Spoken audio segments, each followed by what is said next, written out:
Boosted by our success with our main countertops, we quickly moved on to pouring 2 new countertops where our nav station used to be. Having the counters not already attached allowed us to pour a much more even and controlled amount of epoxy, resulting in a level and beautifully cured seal and flood coat.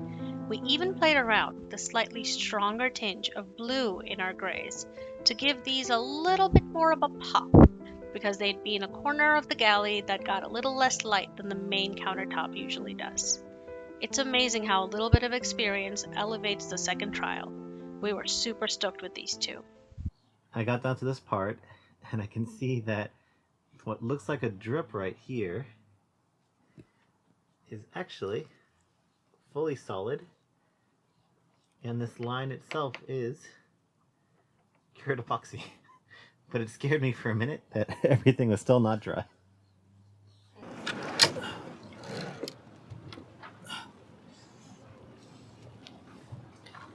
Okay, so this is a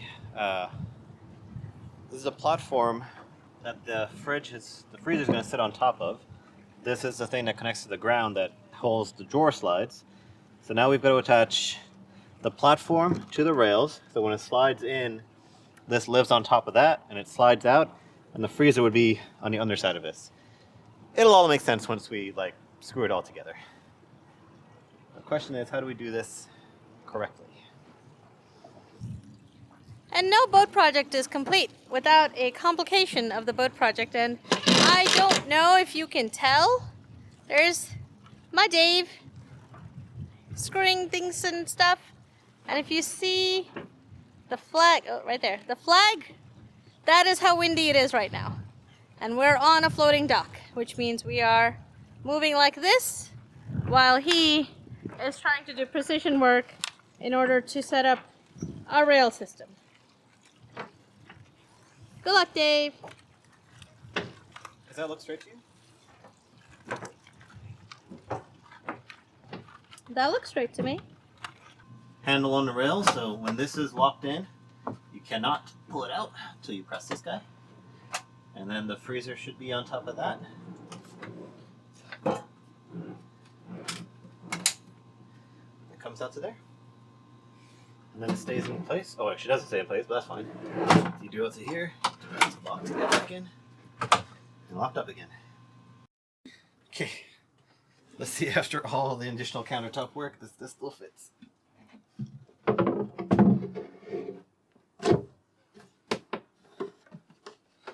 Still a bit of a gap. Yeah, I see a little tiny lip in the back. With a few adjustments, the sink finally fits very well. We are going to silicone that down, but it's one of the last things we'll do because if we need to get behind the sink and manipulate things, so I want to be able to just lift it out of the space. We've also sanded down and put back all the fiddles, and I just gave myself a splinter. Ow.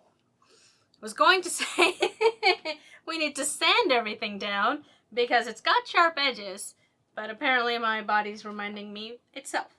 The other thing we did was put the fridge door in place, and it looks really good. It's sitting way lower than the rest of the counter because it no longer has the gasket material that used to be around it, so we're going to put new gasket material, and that should lift it up back very level with the rest of the counter. If you remember the paint job we did over there with the hull because of the Jackson Pollock style brown paint that was splattered, well, that's all over our hull. So we have another spot that we want to paint white and clean, but it had a little bit of a complication, so let me show you. Okay, so in here we have the AC duct, and the AC duct usually sits on the floor, and we need to lift it up off the ground and have a clear space for us to work. We also have our very white sanitation hose that's going to be the sink drain. So what we did was we ran the sink drain underneath the air vent, over the sink, and over there onto the settee, where Dave has very cleverly tied it up onto a mineral spirits bottle. So now we have all the space we need to sand away, and hopefully we can make that make that area look nice and bright soon. But innovation on a boat, very important.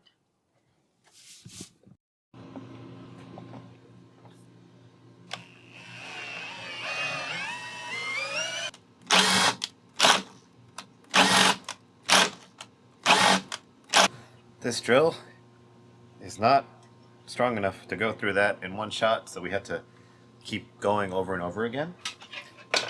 But eventually we got it. Hull looks good. That is very hot, so don't touch that. Oh, I think that looks amazing. So, faucets in. This is definitely not a marine faucet by any means, but it was cheap enough that we felt that, if it doesn't hold up, we'll seal it up with the various things we use to protect metal. We'll see how it goes, and it's very good at washing all the way around. It can wash a sink, it can wash spandana, just everything, and very nice, very affordable, and it looks great with the other pieces we're going to add in. And this looks amazing. And as this is really the centerpiece as you walk into the boat, that you see the sink and the counter. So that's why we wanted to get something that was a little more, I don't know, dramatic than a regular old marine faucet.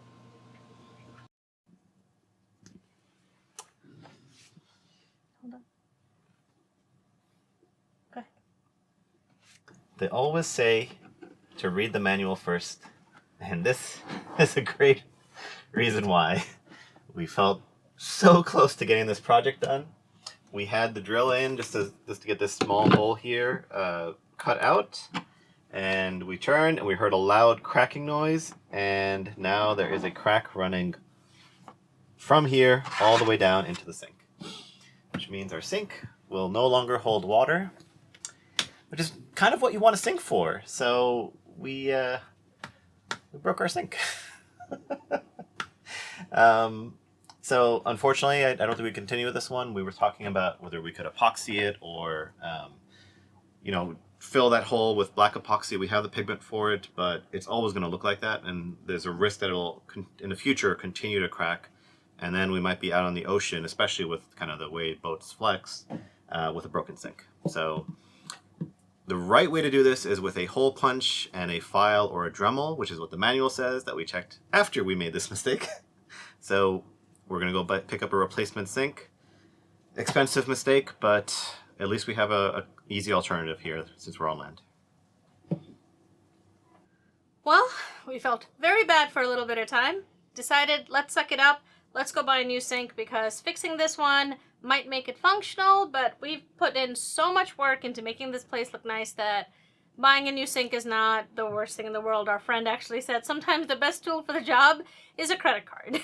So we said, okay, so we went to Lowe's, found out that the sink we wanted and had is discontinued. So then we were sad all over again. Found it on Amazon, ordered it. It'll be here in a few days, of course. And we actually got the hole punch and the file that we need in order to make these holes the way the manual says, which I wish we'd read a little more carefully the first time. Let's test it out on this sink so that we practice on the broken sink, so when the new sink comes, we know what we're doing a little bit better. So let's see. Well, they say bad things happen in threes, so I guess I should just wait for the third thing to go wrong. Alright, so new story, new disaster of today. Accidentally looked over, and our fridge door, which we were actually really proud of, turning 2 doors into 1 door and epoxying over it, the countertop matched really, really well. The edges weren't perfect, but we could live with it. It was our kitchen. And I look over today, and I see this. It is cracked. It is separating. And if I stick my finger in here, it is still tacky. Now, to give you an idea of how long this has been curing, I think this piece we finished 2 weeks ago. So this has been curing for 2 weeks. And this was not like this, I want to say, even a few days ago. I don't think so. But It is cracked.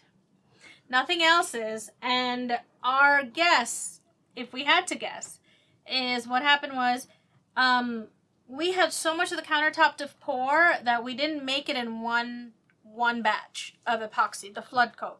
And when we made a little bit more of the flood coat, that last bit that we used to sort of fill in some spots that we didn't think were perfectly even, we think the ratio wasn't perfect. And so it never fully cured, even though it looked like it did. And then we poured the UV protectant over it, and we thought everything was okay. So we think that layer separated out because it never cured, and it never will, because that's what happens when you get the ratio wrong. And then it just sort of peeled up and destroyed our fridge door. Well, I mean, we can see that this here is the first layer that we poured. This is the, I guess, the barrier coat you put on, and then this is the flood coat above it. So this is fully dry. This I can still move with my hand, which you don't want. So we know that the issue here is the second pour. We remember that the second pour had some issues as far as some other parts that we eventually were able to scrub off elsewhere, but I think we put the most here. Yep, and that's... Well, it's kind of a good thing. If this had happened, I think what happened is that while we were gone for a week, the heat probably made that separate. Yep. So we could have finished everything, gone out cruising, and then that would have happened. So Absolutely. This could have happened on the go in a place where we could not just go to Amazon or go to Lowe's or order Total Boat stuff and get it all fixed. We've got some ideas on what we want to do. This is the door to our fridge, so it is not something that we can take our time on. It is definitely something that needs to be finished quickly if we ever want to use our galley. So between the sink and this, and like I said, bad things happen in threes, so I'm waiting for the third thing today. Hopefully nothing, but you never know. We've got some ideas. So I think it calls for a break for today and maybe a little bit of pizza and soda and candy or whatever makes us feel better. And then I think we're going to bounce back from it, but it's fine. You know, they say, is it a... I think the O'Kellys put it really well. Is it an obstacle or is it an expense? This is a little bit of both. It's more of a delay. It's more of a further delay of projects that we just wanted to get over with and kind of move on with our lives and do some other exciting projects. But, you know, it's the way that the osmosis went and it's the way that this is going. But I think the end product is still going to be something we're very proud of. So we'll bounce back.